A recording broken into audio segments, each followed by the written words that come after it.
All right, everybody. Hello out there. This is Discussions in Education. This is Tony Alberts, and today I am with my coworker and department head, Yolanda. Hello. History department. So I figured today, you usually when I get new guests on, I always ask them about kind of their background and so people know. So I told you. So what got you? You've told me a little bit before, but like what got you in education, and then kind of like why'd you choose middle school? Okay, well, my name is Yolanda. I've been a teacher now for 16 years, and I have been at Davis for those 16 years, and I'm also a former student of Davis, so I'm a neighborhood kid. I'm an Oak Grove kid. I went to Edenvale, K through 6, then came over here to Davis, and then went to Oak Grove High School. I was an Eagle. Sorry, Falcons. That's like a lot, but that was a lot of our staff. Like a lot of the ones who went here, but even the ones who didn't go here, a lot of them were at least local, and they went to Oak Grove too. Yeah. And my mom worked in the district. She actually started off as a volunteer in my first grade class, kindergarten, first grade.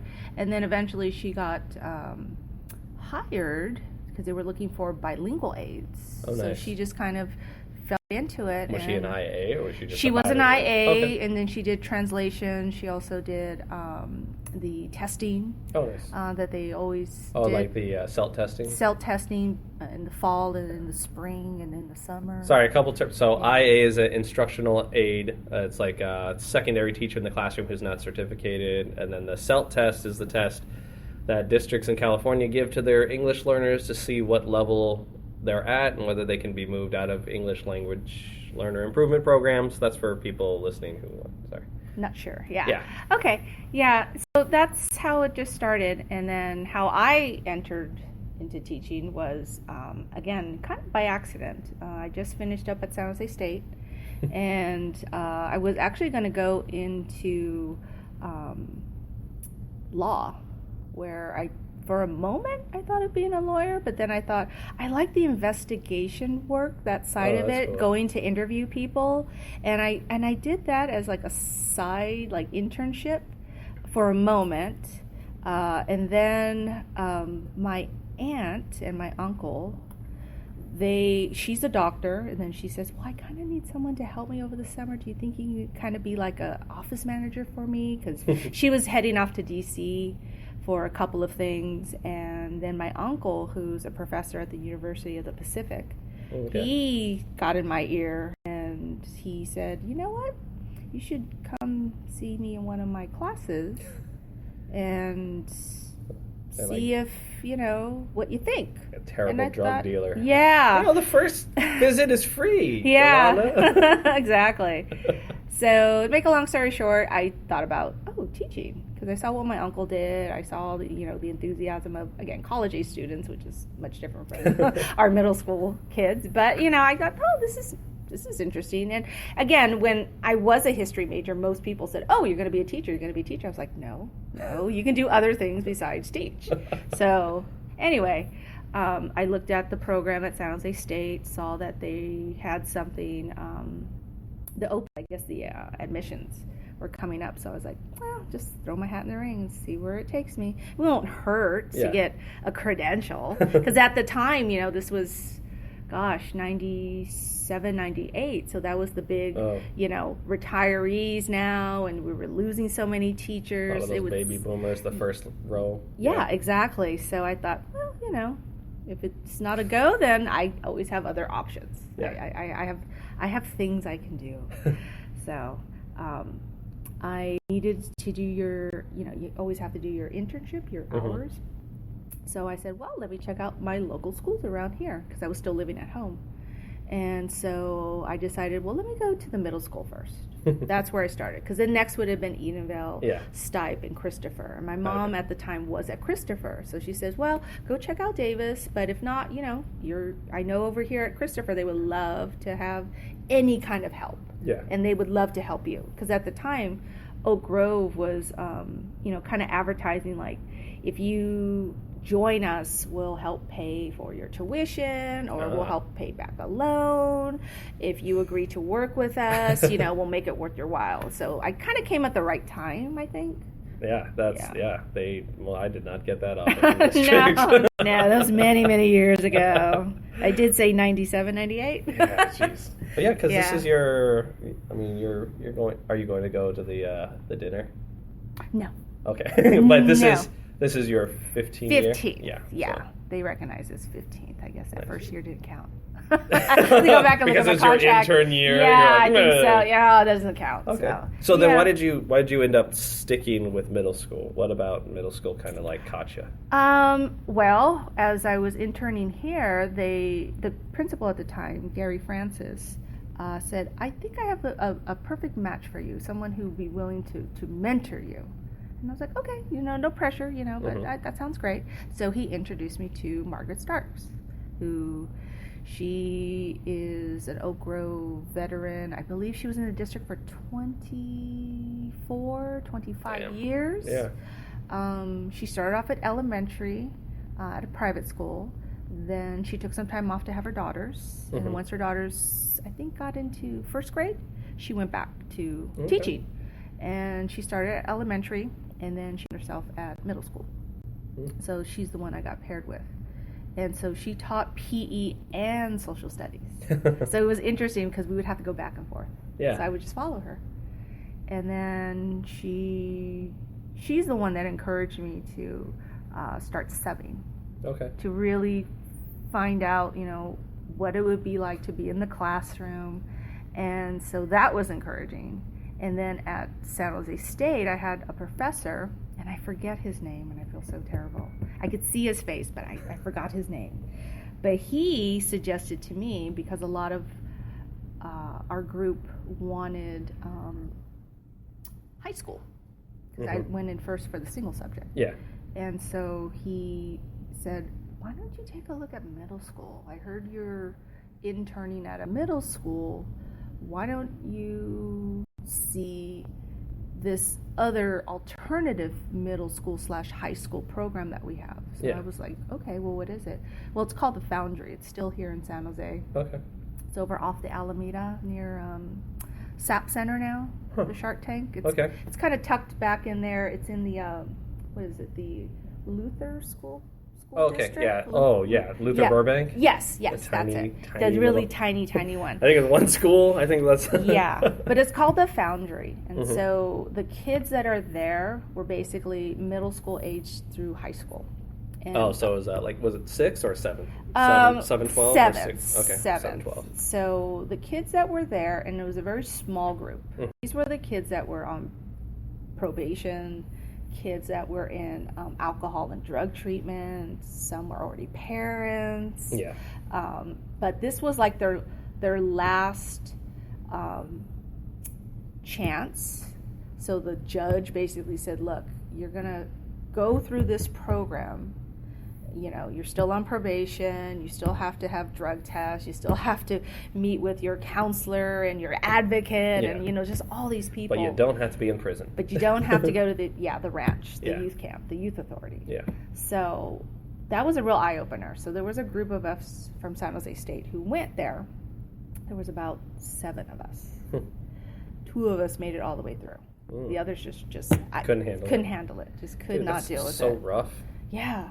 Yeah, but it was a great experience because, those kids there, they're all kids. They need that reassurance. They do want to please you, but they've been through so much. They have that tough exterior. They curse at you. They try to find that button just to set you off and just set you up. So you're just like any other dog. You don't care. You don't know. You don't. But it was good because, like I said, out of the 7 of us, 2 of us survived. We made it because one of the things the professor told us was, it's very hard not to take it personal. Yeah. And you just need to be observant. You need to just listen to what's going on. You may not agree because you don't understand really what's underneath it all.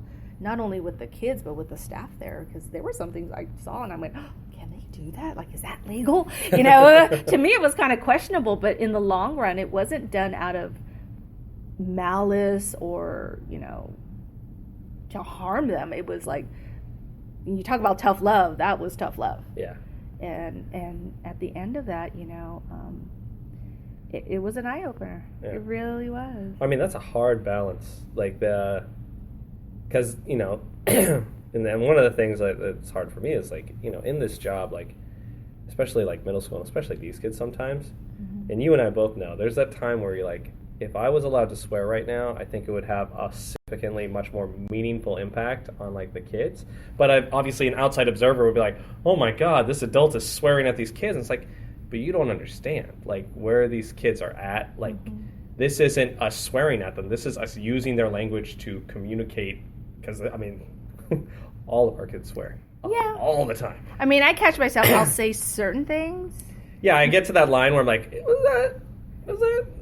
Whatever. I mean, everyone, like, today, you know, there was one of my students, and, you know, pretty typical, you know, they come in chatty, and it's like, all right, quiet down, everyone. And, you know, for the most part, everyone does. You know, there's still probably the little side conversations happening, but they know to lower it down. Yeah. So it's not disruptive to those that are really trying to listen. But, okay, you've chosen not to hear me right now. That's fine, but I don't have to hear it either. Exactly. As long as it's not interrupting anybody else, yeah, you're good. But not today. My one little guy just decided, blah, blah, blah, blah, blah, blah, and it got higher and higher. And I thought to myself, and I just stopped, and I said, you know what? And I remember, I slammed my hand down like that, and then everyone just, like, looked up with, uh-oh. And I said, I'm not putting up with this crap today. Go outside. And he's like, okay, don't speak, just go. And then he went, and the kids were just like, oh, like the little gasp happened. And then she said crap. Yeah, exactly. She said crap. And so as soon as he walked out the door, you know, I took a breath, and then I went, okay, and today our prompt is, and then they were just like, you know, crazy eyes, like, oh my gosh, she's like John Hyde. But, yeah. Okay, just listen, and then we can just, like, put our headphones on and ignore her the rest of the period. So, but then I went outside, and I told him, I said, you know why I kicked you out? Oh, yeah. And he says, yes, and I'm very sorry. I said, save your sorry. I'm not ready for it. Maybe tomorrow, but not right now. Just go. So he's like, okay. And he went off. Well, that's what I mean, and that's what I'm saying. It's like there are definitely situations, and, like, an outside observer. I mean, there's definitely times where you're like, okay, you've crossed the line, like, that part. And I've seen teachers do that too, and I'm just like, Jesus, like, you can't do that. Like, and I know they've reached the border point, you know, that line, and I know exactly what that kid's done, but I think it goes back to what you were saying. That's a really good lesson for your professor to teach you, is like that idea of, like, you can't take it personally. Like, especially at this age, like, kids just lash out at everything when they're angry and they're having a rough time. Yeah, and this is the age now that they do that. Oh, a lot more. Oh, so much more. A lot more. Because now they're at, so, like, before, I mean, that's the thing, is, like, elementary kids, like, some, maybe, like, 1 out of, like, 20, if they're having a rough time, like, they know it. They know that their life is rough, and they understand it's not fair, and that one kid out of 20 knows that, and then they end up in a lot of, like, those remedial classes and stuff. But by the time they get to middle school, like, so many more are like, how come all these other new people I've met don't go through the same things I'm doing? What the hell? Yeah. And then they get super angry, and you're just like, yeah. Not the one you're really mad at. Yeah. But I get it, and I just need for you just to settle down. And usually when you just start talking to them, just very mellow, you really try to control it yourself. Like, look, I'm just asking you just to stop talking. But I just, please, just stop. Just stop. Yeah.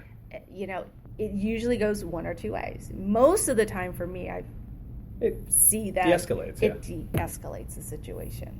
But it's so funny, though, because the kids, I've heard them. Says, oh, yeah, don't get her angry. She will yell at you. And I go, I don't yell. Yeah. I maybe may raise my voice, or usually what I do notice is I'll just stop talking. I'll just get quiet. That's what I do, yeah. And then they all just, what just happened? But how does that translate to, no, don't get her angry because then she'll yell at you. No, I mean, I get the same thing. And, like, I think I do a lot of the same stuff where, like, there are days where I'm like, okay, like, if it's one group and the rest of the class is quiet, that's usually the day I get loud. Yeah. But if it's a class that's loud and I'm, like, trying to move forward, that's when I get quiet. I'm like, okay, you guys want to be loud, but there's, like, 5-6 kids who've moved up front.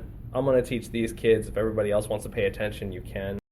And then kids afterwards are like, you know, what was that about? I was like, I don't know, but these 6 people do, so you should ask them. Yeah. And they're like, isn't that your job? I was like, yes, I'm teaching you an important lesson right now. Here are the 6 people you can get your answer from. And they're like, oh, okay. So, I mean, even my honors class, they get all... Oh, I know who you have. Yeah, that's a chatty little group. Yeah, that's a chatty little group, but they're great. They're a great group, but they're chatty. Dude, all the kids are good. Even our man, who we talk about every once in a while, like...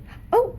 Go ahead. I have something actually very, very good to share. Okay. No. Yeah. I mean, like, but you and I have talked about him where it's like he's got a lot of issues. Like, he doesn't understand consequences. And a lot of that's due to his family life. And, like, people are like, oh, like, I bet there's kids you hate. And they're always kind of like... Hate's a strong word. And I'm like, I don't hate him. I'm like, dude, yeah, you know, he doesn't have consequences. He doesn't understand it. And no one's enforcing that. So how can I be angry at the kid? He's at an age where he needs to start learning that. Yeah. I was like, I'm not going to let him get away with stuff. Yeah. But, like, at no point am I ever taking it personally when he's, like, says his stupid things. And I'm like, that's, like, homophobic, racist, and sexist all at once. I'm really impressed you got all of those into one sentence. Yeah, exactly. Damn, that's like, him. I feel like I'm listening to a Trump rally now. Yeah, so. really. Yeah. Was it the lunch or? It was at lunchtime. So after I left the staff room, they made the announcement that they were going to have the dancers. Oh, yeah, so I went, okay, I want to go see that. So I saw that Trina had brought the group out, and so they had the first group of just the girls. They were doing the dance. And then the second group was about to perform, and I just saw the girls again, a different group of girls, but girls. Yeah. And then I saw him. And I remember seeing him over there practicing at lunchtime and then after school. But I wasn't really sure if he was part of the troupe or he was just like hanging out waiting for someone to walk home with. But then today I saw that, he and another boy. I only saw one other boy. I don't know who the boy was. But they did the dance. And I thought, wow, that is so cool. And he danced very well. He knew those steps. Yeah. And he's a shy kid. He doesn't act like he is, but he is a very shy kid. Yeah. And for him to step out like that in front of his peers. I was like, wow. See, those are the moments that I wish I saw more of from him. Well, it was interesting. So the reason he's in that, and this is where, like, some schools, the discipline in the office and stuff, it gets all wonky, and a lot of people have different approaches. But this is one that I agreed with, which is like when Caruso had him in the office, he pretty much gave him the option, like, what's the, like, he's one of those kids that, like, I can send you and I can do detention, but that's not going to do anything. So Caruso was like, you don't have to go to detention if you start doing folklorico. And, R was like, okay, fine, it's not detention. So that was, like, his big draw. And he got there, and he found out he liked it. But he didn't want to show it, because, like, I was talking with Trina about that, too, where she was like, he's, it's hard for him to pick it up. Like, he definitely has to practice a lot more. But, like, she's like, but, like, he's actually interested. Even though he tries to pretend like he's not. Like, he's there every practice, and he doesn't have detention anymore.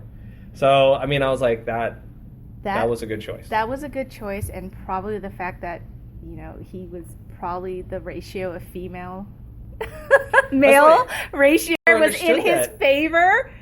That's, hey, you can hang out with some girls and kind of like be in that know a bit, because he definitely, there's quite a bit of girls like he likes. Oh yeah. But because what comes out of his mouth is homophobic, racist, and sexist, that turns him off. For some unknown reason. I know.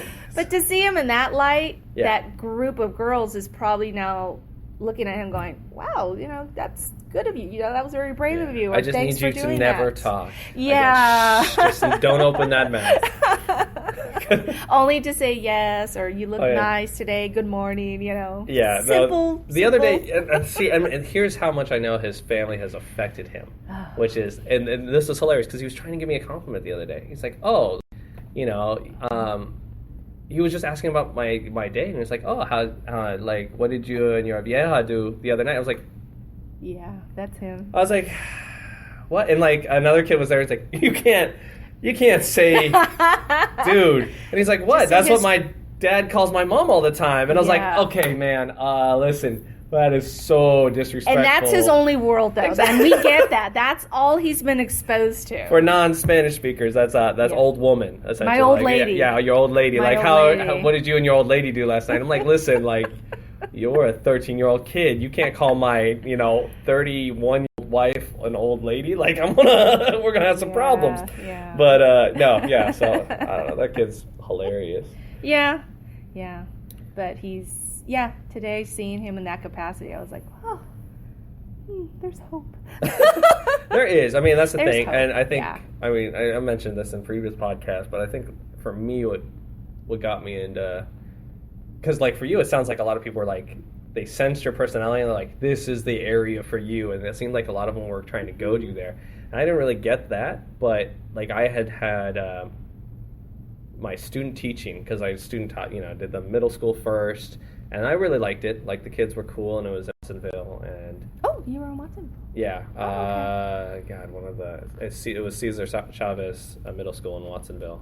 Okay, it wasn't the one that's off of by the cemetery, the church, and the No. fairgrounds. This is the one that's one. right by the high school. Oh, okay.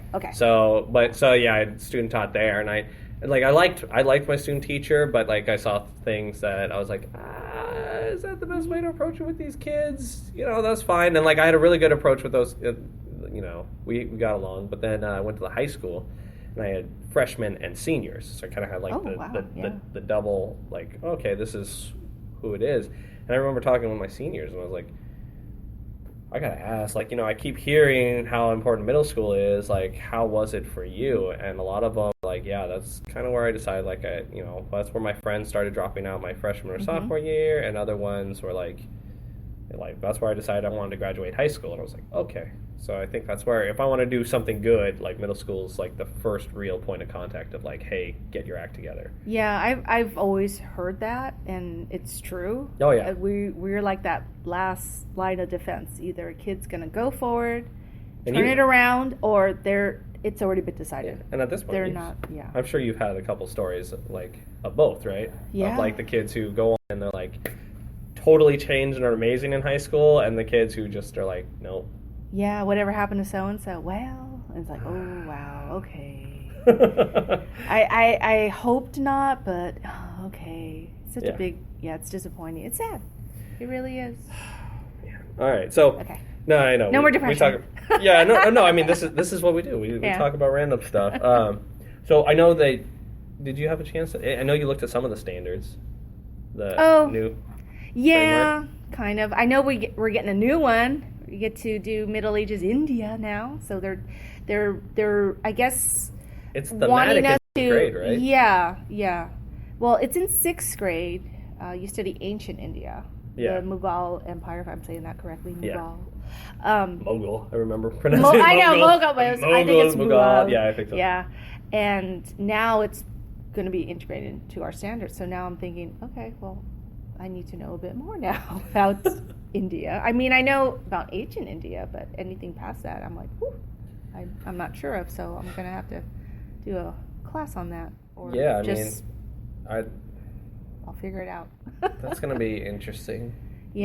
I mean, and I'll have that next year too. So. Yeah, but I did look at the standards early on when you gave it to us a few months ago, and it's all moving towards thematic because there's so many standards.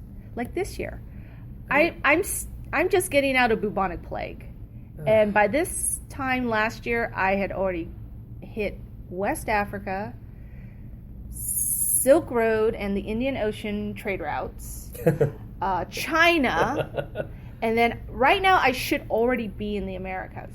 Yeah. I'm not even close.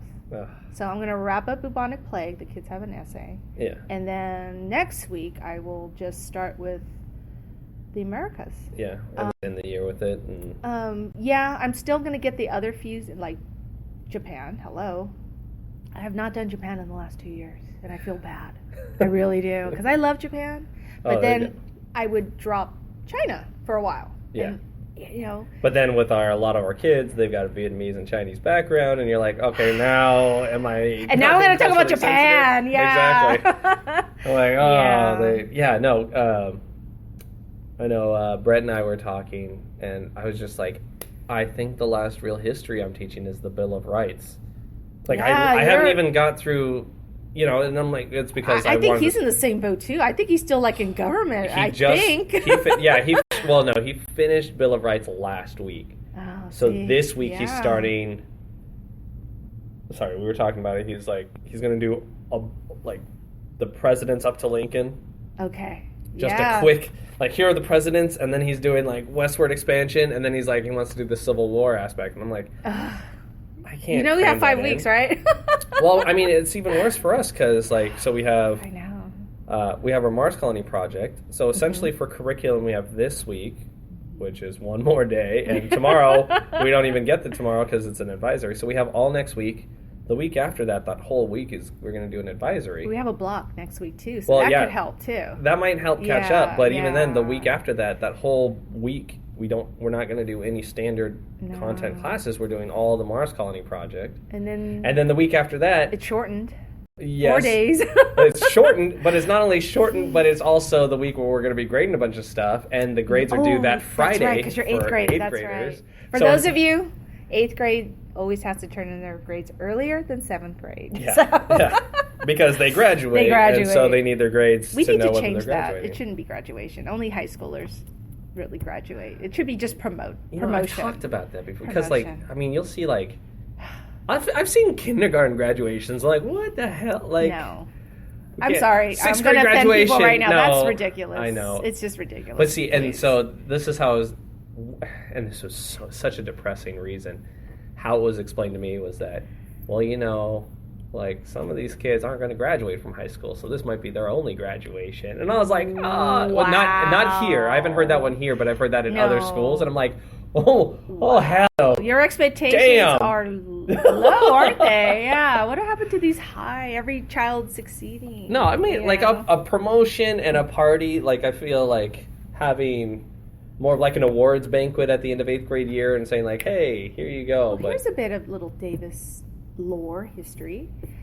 Davis, the way the school was developed was for the fact that we're Southside San Jose. Uh-huh. And so there was definitely a need, because this was built in the 60s. 1965 is when the building was finished. Yeah. 50th anniversary this year for the school.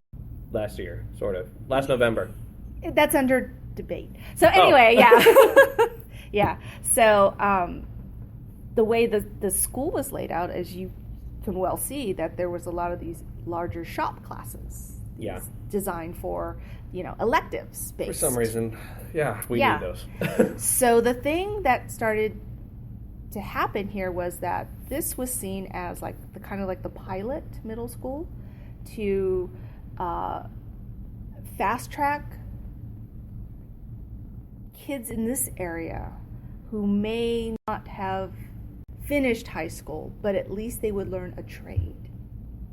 So this was kind of set up in that way so that if those students didn't make it through high school, because this still was an area with a lot of migrant families. My dad still lives in the neighborhood. His house is 3 blocks away from here.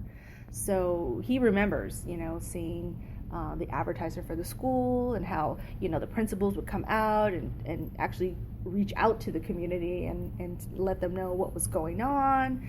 And so, I remember that being a student here, I wanted to take shop class and metals, but again, being that many generation being gender biased, well, wouldn't you be better in cooking or art or, a foreign language? And I thought, how do I fix my car? Would like that. Yeah, I want to know that. But okay, fine. Yeah. So, but then high school was different because high school, you had shop class, so that was awesome. Yeah. They definitely encourage you to take typing, but it's like, no. I'm going to take shop class. I still stand by it. We really need to start pulling those classes back because kids don't understand like the practical aspects of math, and that was one good thing about those classes of like you actually can see how you can apply measure twice, math. Cut once. You crazy. Cooking was just cut 3 years ago. Oh yeah, and that's still a shame. I'm still kind of dancing around the idea like, well, if I had the time, maybe Ramon's coming. If I had the time, maybe I could go back and get a credential in cooking, just to bring it back.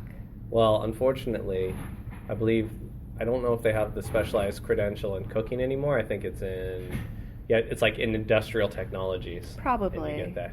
Yeah. Hey, folks, we're going to pause for maybe a second? I don't know. Well, the custodian's going to be coming through. It might get noisy. We might pause for a sec because we like talking with them. And it's random conversation. But, no, I mean, I don't know. Like, I feel like...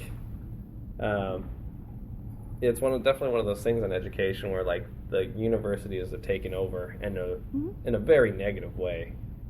Like I do understand the reasoning behind it of like, hey, we're sending all these like brown kids into trade jobs and that's kind of racist. I'm like, okay, yeah, if that was the point, but like honestly, I know a lot of kids in Mountain View who were just also white kids. Like I don't know what else to say. They're middle class white kids who hated school and who a shop class would have been a way for them because they love their Bible, they love their skateboard, they love tweaking this or messing with that, and it's like, okay, that shop class is for you. Like, and I don't know, we've got that whole negative view of service industry and mechanics and and that's good work. That's great work actually. Yeah, it really is. But that's work.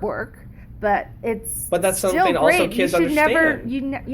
I don't get how some people, And I mean, it's so easy. I mean, and for me, it's like it would be so easy in those classes to say like, yeah, you get an F because it doesn't work. Like, this isn't a bookshelf. Why? It doesn't stand up. Like, it's really like there's where your grade lies. You either did this or you didn't. Yeah. And and it's one of those things where it's like, oh, if you want scaffolding, if you want everything, those classes had it all. Like.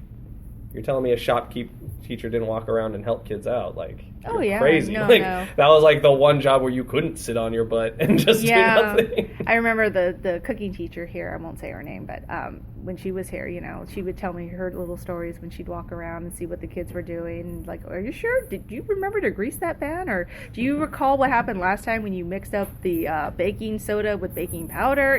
Just little things, salt and sugar. All right, I'm going to do a quick pause here. All right, folks. Oh, yeah. Okay. Recording. So, I actually, anytime these breaks happen, I completely forget. I know we were talking about shop class. Oh, yeah. Shop class and how in the beginning they were geared for minorities. Yeah. And that. And then I started talking about the cooking teacher. And she would share with me little stories about, you remember to grease that, remember what happened last time, the sugar, you mix it up with salt, and when you put it on at then you forget to put it back on the actual setting, so she would tell me all that stuff, the practical stuff, and she did some great things. They published like a little cookbook. They used to have Davis Cafe, where the Cooking 2 students, you would pay $5, teachers, first come, first serve. As soon as that list filled, we would all be waiting for it. She would literally have to like do almost like like a black ops, so that we didn't bombard her. She had to actually make it to the door to get the list up, and then boom, you just had to be ready with your pen and sign up. Nice. Because it was one of those coveted things. And you came in, it was during your lunch period, the kids took your order, they sat you down. I mean, it's one of those things that I could see incorporated into leadership. Here's another idea for leadership, to do something like that. But it was really great what she did, and it was just a shame to see it go. Yeah. Really well, was. and that's the push. Like, we're going to get rid of all these that are meaningful to kids, and we'll give them another remedial class. And you're like, that's horrifying. And now you wonder why our kids don't like education. But that's okay. Sure. No, I mean, so one of the things, so, and I was curious, and you said you listened to the podcast I did with Greg. So one of the things I asked him was just, what do you think about how, the profession as it is now? So, would you, knowing everything you know now, if you were meeting someone, just fresh out of college, trying to figure out what they want to do, would you recommend teaching to them? Would you recommend it with reservation? It's always kind of interesting, because my reaction always whenever people are like, I really want to be a teacher someday, I laugh, and I don't think that's a positive reaction, but I mean, that's... Or when you tell them you're a middle school teacher, they go, oh. They always have that reaction, why? Oh my God. You're so patient. Yeah, oh my God, how can you stand... It's always that negative. Yeah. No, actually, no. I would encourage anyone who wants to get into this. In fact, my husband is going in himself. Oh, really? Yeah. Where's he taking classes? He is going to be registering at San Jose State. Okay. Yeah. And I'm still trying to push him to do elementary, even though he wants to do middle school, because that's kind of what he's seen. The people besides me who he knows are mostly middle school teachers. On my mother's family, there is 6 teachers, and I'm not counting my uncle who's a professor at the university. I'm not counting him, so technically there's 7. Yeah. But we range from elementary, middle to high school, and so every time, I know when my cousins approached me and said, hey, Yoli, I'm thinking of getting into teaching. I was like, great, awesome. If there's anything you need to help you out with, I will help you. Whether it's the paperwork or courses, if I have that old book or that old test, or you want my notes, anything you need. Studying for this. Yeah. Oh, yeah, especially the CSETs, studying. yeah. So the last 2 cousins of mine, one is a high school math teacher. Okay. Oh, and yeah, that's a hard one. It is a hard one, but he's doing it. Yeah. I just mean for the test people. The kids are going to be the same no matter what, but that math test is crazy. Yeah. So he's been teaching now for 4 years. 4 years, and he just finished getting his master's in administration. Oh, nice. So he did a lot faster than I did, but he told me, I followed in your footsteps. Oh, thank you. A little tear brought to my eye. And then my other cousin, she got into middle school. She went to a charter, though. She went to a charter, but it was a real startup charter. They had nothing. So when they told her, literally 2 weeks before school began, she was teaching the block of language arts and history. Okay, the core, yeah. Yeah, a core. Block. So she's frantically calling me, and I think I was on vacation. So, you're not really picking up the phone or checking. But my mother got a hold of me and says, call your cousin back. She's driving us crazy. I'm like, oh, shoot, there's 50 messages. Sorry, I'm on vacation with my husband, Sorry, I didn't check my phone. But she was panicked. She's like, I have nothing. They're not providing us with anything. And I said, so you have no curriculum? She's like, no. So I'm like, okay. Freedom! No, I know, really. But when you know nothing and this is your first year, let's talk about first year. Oh, my God. So I said, well, what are you teaching? What do you need? She goes, well, I'm teaching a block, language arts, history, 7th grade. I go, awesome. I can totally hook you up. So I have my stuff, my binder. I ran her a copy of pieces of what I call the Holy Grail, which is in our hallway right now, which is all the 7th grade TCI curriculum and just other fun activities and notes from Margaret Starks, who I mentioned earlier in the podcast. I just gave her those copies, and I told her, if you need to call me every day, call me every day. And she literally did for the first 3 weeks. Oh, yeah. Just calling. I'm doing this, and someone else suggests I do this, and what happens with this. And, you just hold their hand and you just are encouraging them all the way. And, oh, yeah, teaching's great, It really is. But you got to find where you fit, though. I think that's the big part. I think that's why action is always I always hear people I think most people I meet, they're I really want to teach elementary kids. Yeah. And for me, I think the reason I laugh is because I'm that's the hardest job to get. Like, it really is. It's the worst pain of all the teaching jobs. And you can totally change every year. Oh, like, yeah. You're never going to know if you're going to be sixth grade forever. Most likely, no. Maybe 2 years if you're lucky, 3. Yeah. And then all of a sudden, well, we need you in 4th. We need you now in 3rd. Can you now go back to 5th? Yeah, now we need you to do TK, transitional kindergarten. You're like, what the hell? Like, I don't know what's happening. So, I mean, that's the funny thing. Like, first off, like, people are like, oh, I'm going to work with the kids. And I'm like, you are literally choosing the hardest of all the teaching. You know, like, I've had, like, high school teachers and professors try to tell me, like, how hard their jobs are. And I still stand. I'm like, no. I'm shaking my head. I'm sorry. Now. No. And like, you know, my wife and I, we had a contest for a while because she was like, I can't do all those, like, this. She can't teach the same thing 6 times a day, you know, or 5 times a day, however many periods you might have. But she's like, I can't. It drives me insane. And but like on a sick day, you know, if you are one of those lucky people who have like one prep, you write one lesson plan and you're done. But it's like middle, you know. Like elementary, you're just like, you need to teach stuff, so here's all the real lesson plans, and you got to write it out.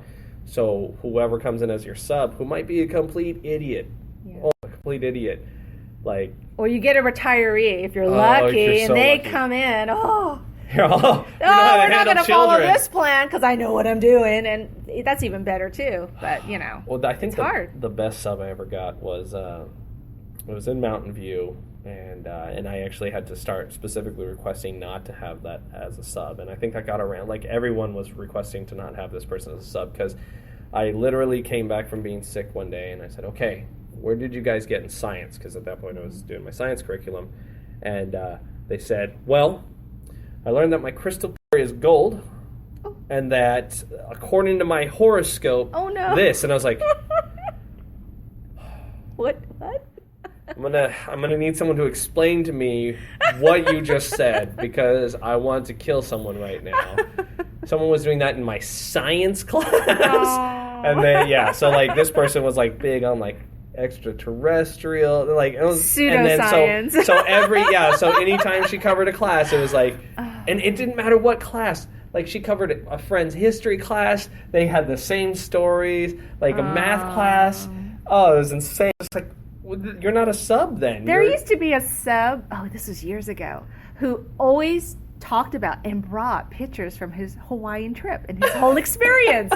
So they're around. Yeah. And I mean, like, you know what? And it's this weird thing of like districts are always desperate for subs, and then so are teachers, but at the same time, not. Like, you know, like, I think there's got to be a level of like, okay. And that's why I'm like, okay, why don't districts start doing the East Coast thing? Why don't we start hiring full-time subs and just having someone who's, even if they're in the an evening teacher program, and then they're like, you're a full-time teacher, sub-teacher, you go wherever we want, otherwise you're based at the district office or at a specific school site. You can't tell me that we don't have at least 10 teachers out a day. Yeah. Oh, yeah. And Really? it's always because of something that the district needs us to be at. It's not like we're taking a sick day, wink wink, it's really a vacation, it's not that. We're pulled out so much from our rooms because the district needs us at some training or they want us to go, like just the other day you went off to go to some random meeting in PD. Exactly. Okay. So I'm going. You don't want to go. I mean, all of us would rather stay. Because we're the only job too where, man, it's hard to get coverage for us. Anybody else in industry, it's like, oh, so-and-so's out. All right, well, then you're going to pick up the slack for this, or it doesn't get done. Yeah, that's okay. But not us. Wait till tomorrow. Yeah, but not us. No. Not us. Can't phone that one in. You're like, you guys just covered for me. Thank you. Yeah. No, but I mean, all right. So I mean, I'm glad to hear that. Like I think I've been maybe a little bit more embittered as far as it goes, just like watching the whole politics of the situation. But I think they have to realize that you don't want to scare them with that. I mean. But I think for me, I do. 'Cause, I mean, that's the part where, like, I don't want to scare them with it, but I do want to be truthful about it. Like, listen, like, and anytime they say, like, what do you love, what do you hate? I'm like, I love the students, I hate the politics. And my wife will say the same thing. It's like, you don't get into this thinking that you're going to have to run through, like, a middle school emotional, I feel like I'm a middle schooler again sometimes with the emotion and the clicks and stuff, and it's like, Oh my God! Like, like, come on, people. Can we be freaking adult? No? Okay, all right. And and it's not just at school site. It's like you said, like it ties into the district too, where it's like, Yeah, it does. oh well, so and so knows so and so, so now it's all gonna roll downhill, and you're like, good God, people, like. Yeah, and I'm a district kid. I am. I mean, really, there's quite a few of us here that are district kids. You and Dom and the McClearleys. Yeah, the McClearleys. Yeah, and then Trina's mom, but Trina went to Burnell. She was one of our former counselors here. She's still on our site, but she's doing. She's in a different capacity. Yeah, she's working with our families in the Oak Grove community, and she's working with training our interns. Yeah. That again, hopefully they'll stay in our district, but if not, they'll go on and do great things in other districts. So. She's a district kid because her mother also worked in the district. Well, and see, that's the thing. It's like, I mean, there's the ties, but then it's also like, because you're getting second generation in, like, you guys know not only like the stuff that an incoming teacher might be able to grow, but I mean, you also know the stuff that your parents knew, because most of the time that, like, your parents aren't evil and they want you to succeed, so they're going to tell you, hey, watch out for this person. Yeah. This person had my back. They'll probably have your back too. And you're like, okay, that's good. Yeah. So, I don't know. I mean, it's, I feel like we're legislators in the state level. Like, I feel like we're in the assembly without the, lifetime benefits. Yeah, really. We don't get those benefits. If they want to pay us $250,000 a year for the rest of our life, I'm okay with that. Yeah, really. I know. Then you start having parents maybe like, wait a minute, what? The teachers got how much? But don't they get vacations? They're like, oh, don't even start with that argument. It's not even an argument. Just please stop.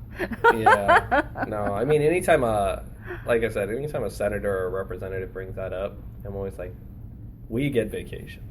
You are going to talk about our vacations. Okay. Yeah. Let's start talking about our vacations, and you start talking about yours. Because, and we'll see. Yeah. No. But I mean, what do you think it's going as far as not just like education in general? I mean, do you think this system's going to work the way it's going? Like when you say the system. So I mean, I think we're coming to. Like an interesting point just in our country in general right now. Oh, okay. Of just like how everything is. I mean, there's the huge head of privatization. Oh, yeah. And the charters versus like the public school and what that stands for. But I mean, the charter side has some valid arguments, which is that change in a public school is like years behind where it needs to be. Like the fact is that like we now have computers in our pockets, and we are barely starting to scratch the surface of like educating kids in computer literacy, even though they've been around since the 90s. Yeah, but gosh, I just think back to the beginning of the year.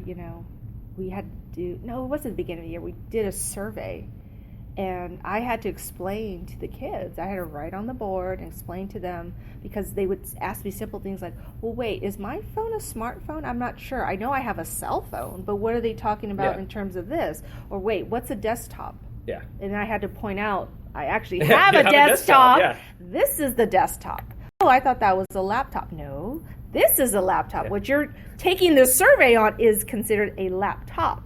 Here's another laptop. Wow. Then what are those things, those iPad thingies? I'm like, oh boy, here we go. Yeah, we really, the kids need computer literacy. They do, and I mean, the fact is that, like, when I did that same sort of survey in Mountain View, those kids all knew it, because that's, so I mean, it's all over the board, but I mean, like, where do you think that fight's heading? Because I know they're sending more towards local control, and sometimes that's a good thing, but sometimes it's a bad thing. Like, sometimes there's a reason that they go back and forth between, like, the large national control to local. So, I mean, for me right now, it's a wide open spectrum right now.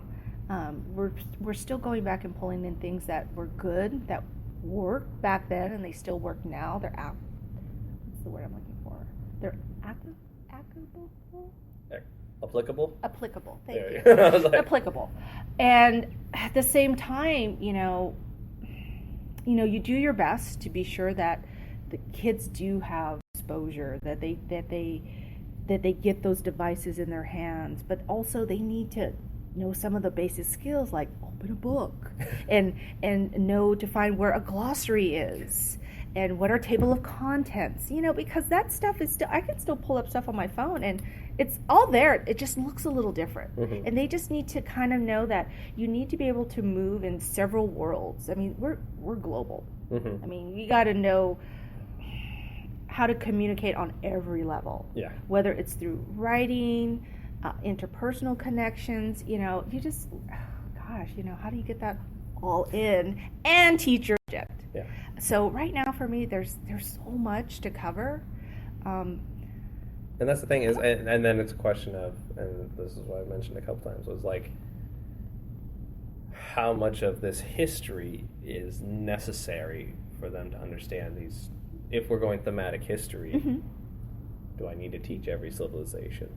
Oh, no. I mean, and that, but it's that question of like, the fact is that whenever they start history testing again, they're 100% within their rights to test us on anything that's a standard. Yeah. But that's ridiculous. Like, it's insane. But they need to then tell us exactly then what standards they're going to hit upon so we can get that in.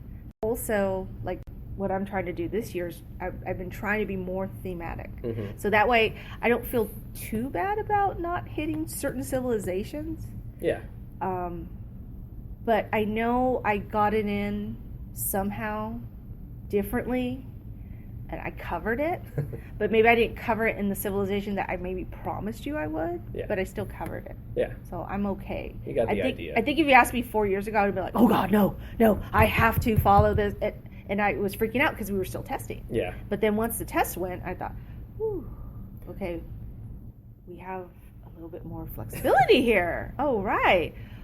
But I still have to get my standards covered because that's what I know and that's what I've been doing for a while. Well, I know that's what Brett's worried about too, because like he's really I've talked with him about a lot of the stuff for 8th grade, and he's really interested in it, but he's incredibly worried about it. Of like, it's a change. It's not only that, but he doesn't want to change his whole curriculum and then be told in 2 years to then completely change it again or go back to what he was doing before. Of like, hey, they need to know these facts and you need to get through them. Yeah, I get that. And I understand that. And that's a very reasonable fear because obviously that's where we started.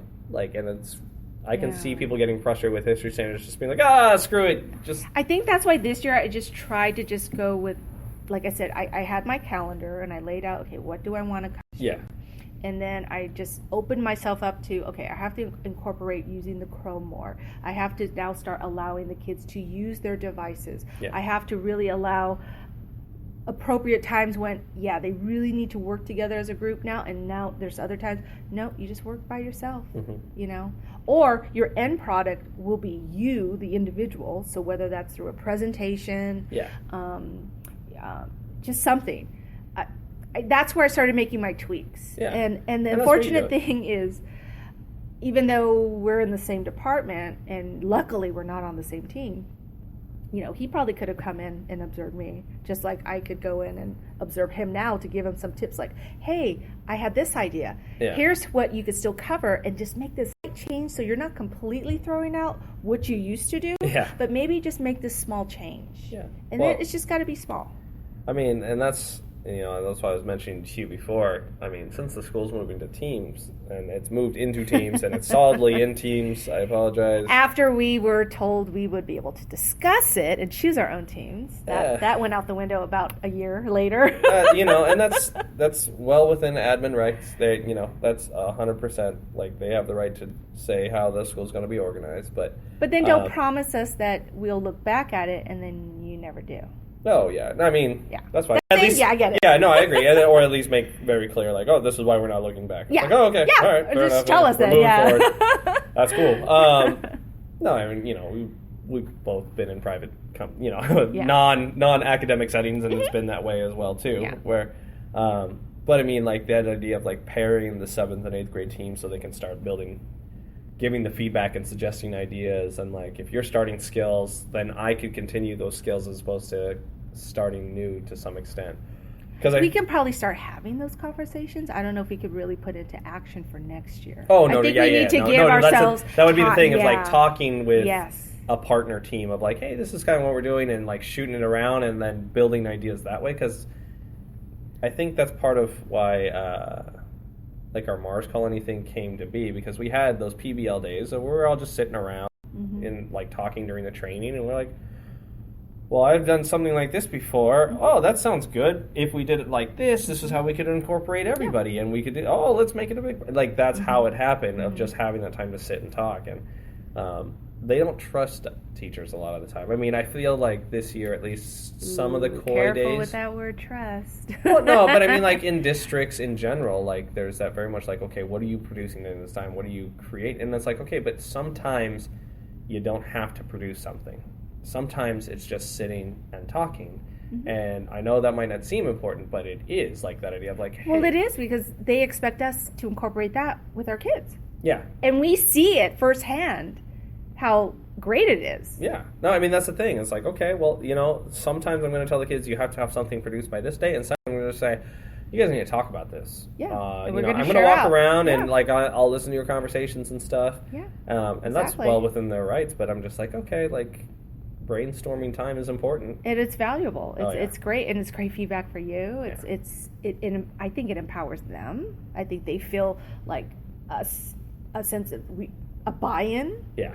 You know, with that. So, but going back to, the trust thing, it's like, districts and admins don't like to hear, well, we trust you. Of course we do. We're here to support you. We're here to, but I hear what you're saying, because I feel that way. It's like, no, it's really a trust thing. Like, let me do what I do best. And again, you're always welcome. And again, it's an issue of time, and they got 50 billion other things that they got to hold down, and they have to be accounted for to their bosses. Yeah. Well, that's why, I mean, I also don't understand on a district level, I don't understand the point of a weekly in-person meeting. Yeah. You know what I mean? Isn't that crazy? Like for me... Shouldn't it be just like once a month? Well, because in that month's time... Or even once every 2 weeks. Kim, Vern can be walking around... Oh, can we say their names? Oh, Yeah, I guess they've been on here before. Sorry. And have them just come through. Yeah. I mean, they initially at the beginning of the year, they were trying to do that. They did, and that but was they great. kept getting called out for stuff. Exactly. Yeah. So, and you know... It's a frustrating part, because that's the part that I see, and I sympathize with the admin. Yeah. Because, like I said, in the beginning, it's always like, I'm going to try, and then we see it happen, like, all right, great. And then it's like you're saying, like around, especially around like December, January, February, where it's like, I don't know what happens at the district level, but they're suddenly start freaking out about stuff. Like, everybody come here all the time. It's like, and now we got to do evaluations. We got to do this. But those leadership team meetings, like that weekly one, that is, I think that's like a local initiative, because it's been in every district I've been in which, okay, every like Tuesday, all the principals are for 3 hours in the morning, and it's like, why?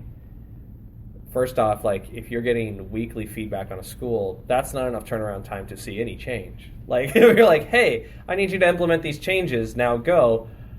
A week later, you're not going to be like, what did you do? And then if you are so bad at parsing information that you need to meet every week because you didn't finish it from last week, you got to work on that. It's almost like they have to justify what they're doing from the district level. To me, it would be so much easier, hey, why don't you all get on a schedule and go out to the sites?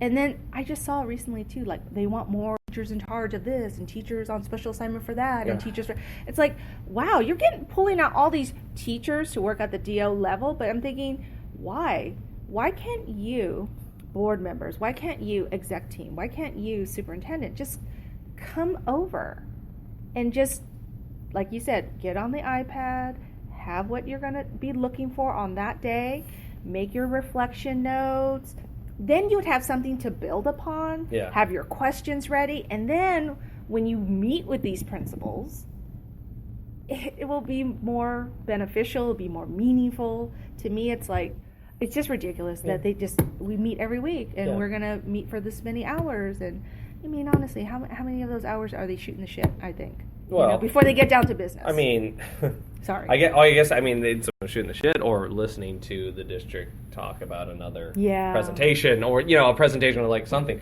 I'm like, I agree with you. Like once a month, just one day a month where it's like, okay, the principal VP is going to be out this one day every month. And everyone knows. And everyone knows. And they're gone all day. It's like, okay, boom, that's that one day. That's like their PD day. The third, third Thursday of every month, they're out. And it's like, okay, you can't tell me that, one, they couldn't discuss everything there. Mm-hmm. But, I mean, I think that's also something that's, like, hugely lacking. Like, we're doing...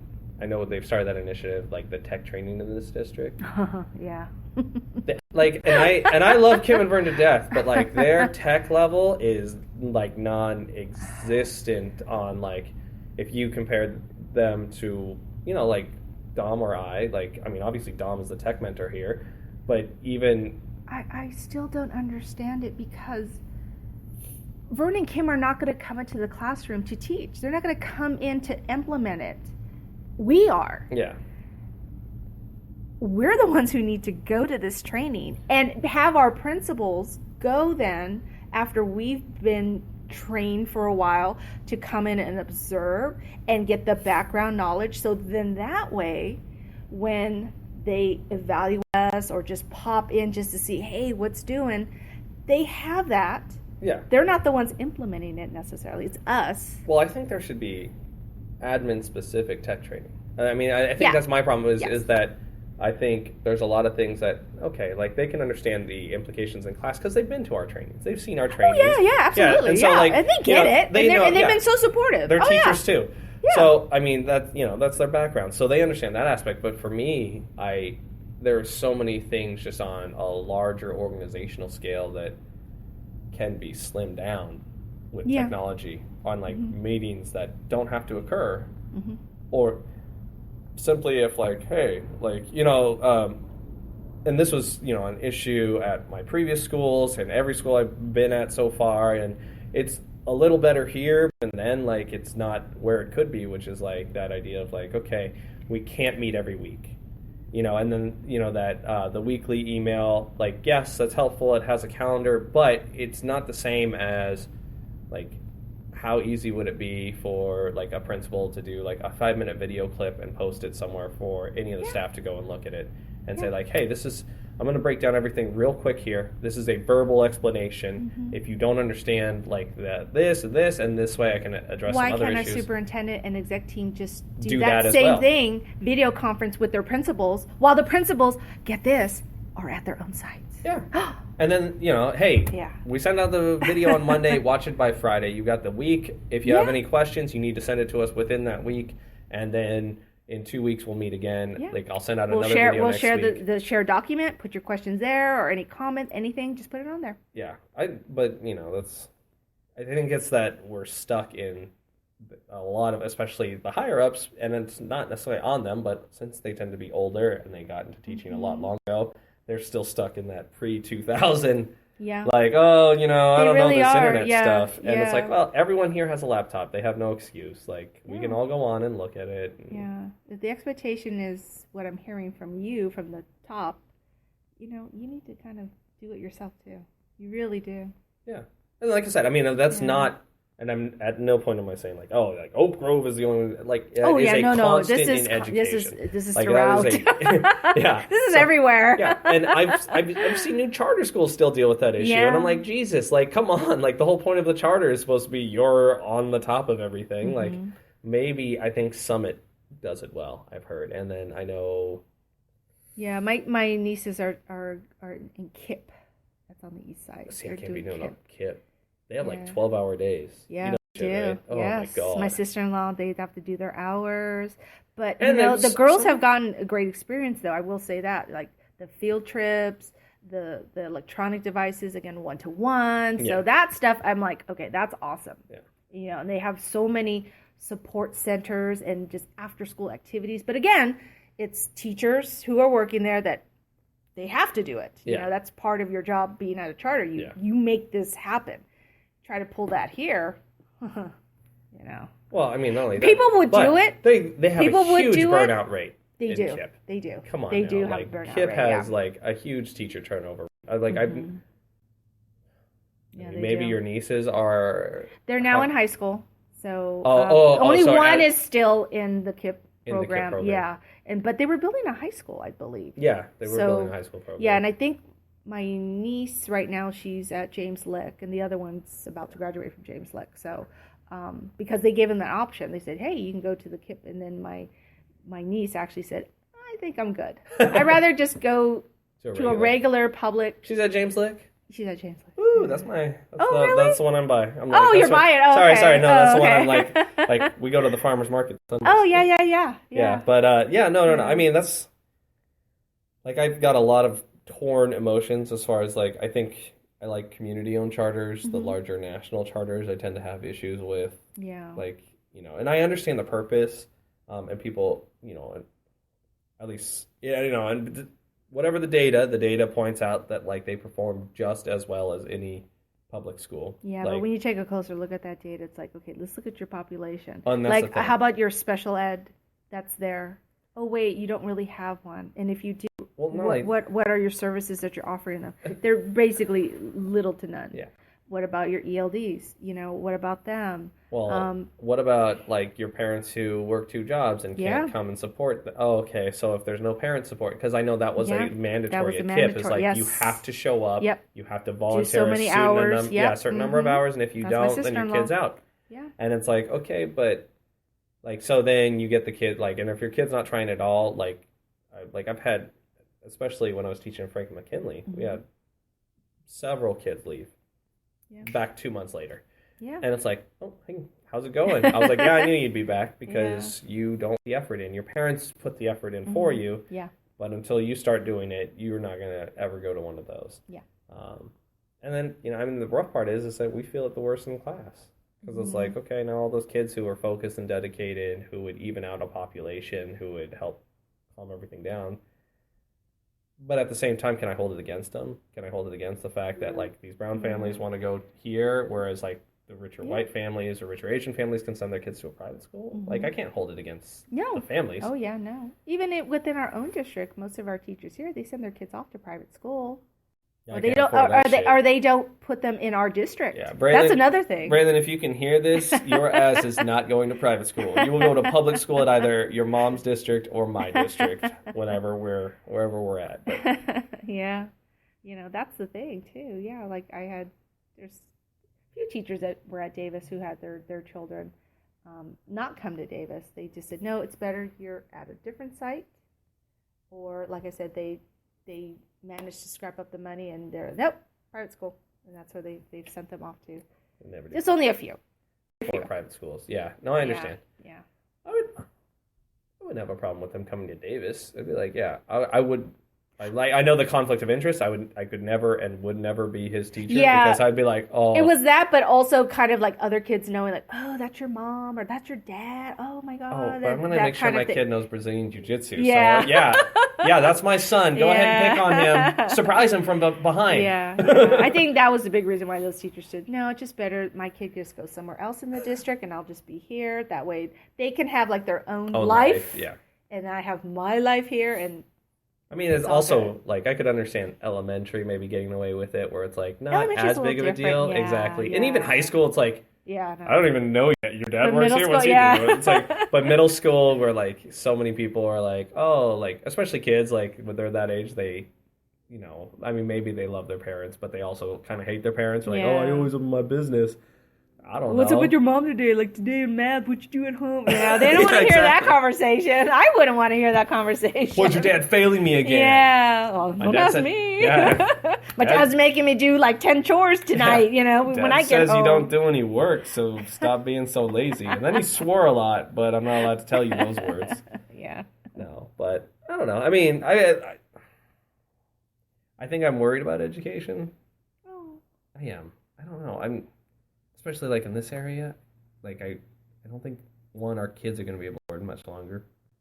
That's a reality. Yeah, that's a reality. I mean, most of the people that like my dad here, they own their homes outright, but their kids are like my age. We're 40-something now. Yeah. And, whether if we stayed in this neighborhood, it's only because, one, we're living with our parents or we're renting in the area. She is not living with her parents. No. She's just explaining that's... That's a situation here because I've had former students who's, I went to school with their parents. Yeah. So I had their kids. And so it's like, oh, wow, you're in the neighborhood. But yeah, I'm back home with mom, or I'm living with my aunt who still lives here in the neighborhood. So, that's what we're doing. And it's like, oh gosh, okay. Yeah, and that's the only way it's going to Yeah. go. I mean, inheritance or Mm-hmm.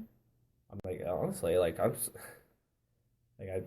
I think my wife and like we're looking. We want to stay where we're at. We're in the Alum Rock area now, Mm-hmm. but I know like people keep saying like, oh, the property values will even out. I was like, I don't think so. I think don't they're think, gonna I agree stay with you. I don't think slowly crawling up. I was like, people keep telling me that. I was like, but I know the Apple II campus is going to open, Yeah. and once that opens, and I know they're expanding Google in Mm-hmm. Mountain View, and they're doubling the size of And that there's all the campus. other companies. It's like Netflix opened up in Saratoga, Yep. Los Gatos Mm-hmm. area, and I'm Yep. sure at some point they're going to start expanding there. So I mean, for me, I'm just like, okay, like with all of that, I was like, with the new development that's down here, how long before they really are like, okay, like how long before this neighborhood becomes like kind of like the meatpacking district in New York and like Yeah. No, like really, those, yeah. the I could see that. Castro area in San Fran, where it's like, oh, this is well, okay, but now I can, like, I'm sure, I say give it 10 years, and your family could probably sell their house for like $700,000, if not get close to that right now. Oh, it was outrageous not that long ago. Before, what was it, 2007, 2008, when the bubble burst? So right before that. Oh, yeah, my dad would get estimates from the local real estate people here that you can sell your house here for $825 or plus. And my parents, it's a modest little home. It's 4 bedrooms, 2 baths, yard with all the original fruit trees because my dad planted them himself. Avocado, they love that. Oh, you have an orange tree, avocado. Like they were writing it down on a list. And, okay, we can ask for this and that. And my dad's like, well, I'm not interested in selling. Yeah. And then, of course, when the market tanked, then all of a sudden he saw the home value go down to, the mid 500. Which is still a hell of a lot. Still, it's a lot of money. Yeah, everyone was like, oh, the market crashed. Considering my father only paid $30,000 for the house originally. Yeah. And he had it paid off within 10 years. So, yeah. He was a garbage man. So, yeah. Union. Yeah. Got paid every week. Yeah, dude, so, I swear to God. He took care of his family and he took care. Oh, yeah. No, I mean, and that's the thing is like, okay, at some point, maybe like if our kids both, once our kids, or a kid or whatever we decide to have, like, get out of high school and get on to college, like, I definitely know there'll be the conversation of like, do we need the house anymore? Yeah. Are we passing this down to the kids, or are we doing something else? To see what the situation's like in the Bay Area, yeah. I mean, yeah, because... You got time. Oh, yeah, no. But I mean, at the same time, like, even then, like, even if, like, in 10 years, if in 10 years our house is worth close to $1 million, because it's 100% possible the way they buy up neighborhoods, like, it's like, okay... They might even do that here. Who knows? Oh. I could see that happening here. I mean, see them buying out those complexes and being like, look at Cottle Road right now. That's what they just did. The old plant there, got it out. I could see it now creeping over the track in this direction. I could totally see it happening. And it's not like the Limewell or the Well area, the garden area. I mean, that area is super nice. We used to live there in a rental house, and those houses are really nice, but like super close. Like I'm very much expecting that Walmart to go out of business probably within the next couple of years as Target keeps pulling more and more customers. Yep. Because low-income folk, I mean, the mid-income and the tech folk, they're not going to go to Walmart. I mean, they might It was hard to see the Walmart go because the kids talked about it. They're like, oh, my mom's so upset. Or like, oh, Walmart, that's where's our store. Now we got to go to either drive all the way down to Morgan Hill because Morgan Hill has a smaller Walmart. Yeah, and that one's always busy. Oh, okay. That one's always busy. But then there's a larger one that has a grocery store, which is in Gilroy. Yeah. But that was the option. Our kids either go to that one or they go to the Walmart that's over on Almeda Expressway. Yeah. I'm not in that area, but that's what they did. I'm like, oh yeah, and I would look online and say, oh yeah, it's still there. Yeah, it's back behind the Best Buy. Yeah, and then that one's situated in a smart place where it's like out of the way, so like no one really wants that real estate. But it's going to draw all the people who are too poor to afford to eat or buy stuff other places. They still have to travel, spend gas money. Oh, yeah. This was perfect because I would see the kids and their families on the weekend. Because I would come see my mom and dad, or just coming into San Jose, I just take Monterey Road, and I'd see them. They're all going to do their shopping No. because they could walk to it. I know. They could walk to it. That's the reality. I mean, Nope, there's no. they shut it down. As of now, there's no grocery store except for the Just Safeway. food for less or the Safeway. Yeah, food for less. Yeah. Oh yeah, we still Yeah, have food. and then now there's the new Safeway, and Oh. that was funny. Kind of listening to the kids talk about like, yeah, we saw the new Safeway. Oh, well, do you guys shop there? No, we still go to the old one. Whoa, that's like the rich people Safeway, girl. What are you talking about? I can't be going over there. No, we'll stick Get to me what we arrested. know. Exactly. But again, it comes down to that. Well, no, we took a drive to that one, but this one we could walk to it, so that's why. So yeah. No, that's a big thing. Yeah. I mean, I don't know. I mean, it's just a lot of those things where it's like, unless we get someone and a Senate and Congress in office that really wants to decide to support education, like support housing and for these families and for these kids. Mm-hmm. Like I don't know. Like I don't. Like if I want to teach these kids, I feel like I'm gonna have to move to Tracy at some point or Stockton. Well, as history has shown us, we see how migration patterns work and where developments happen and don't happen and where rebellions take place. I mean, it's gonna happen. Hint. The revolution is coming, everyone. And it will be televised. Oh yeah, dude! It will be televised. It'll be, tweeted and YouTube broadcast. Yeah. No, it's gonna be interesting. Get the album, Gil Scott. Rest in peace. just to let you know where that reference came from, in case you don't know. Oh yeah. You just right. Yeah. Well, about a year ago, 2 years ago, maybe. Oh, Yeah. geez, It's been. Yeah. But so many people died recently. I'm getting everybody mixed up. Oh no. Right. It's been a depressing 2016. I lost my Bowie. I lost Prince now. Ugh, God, who are you going to take now? Do not take Dave Grohl. Whatever you do, don't take Dave Grohl. Not this year. Not this year, God. Oh, Lord. All right. Okay. I think at that note, on the Dave Grohl note, we'll stop it for today. Thank you. Oh, you're welcome. Thank you. Seriously. We'll do it again. All right, everybody out there. Thank you for listening. Have a good one. We'll talk later.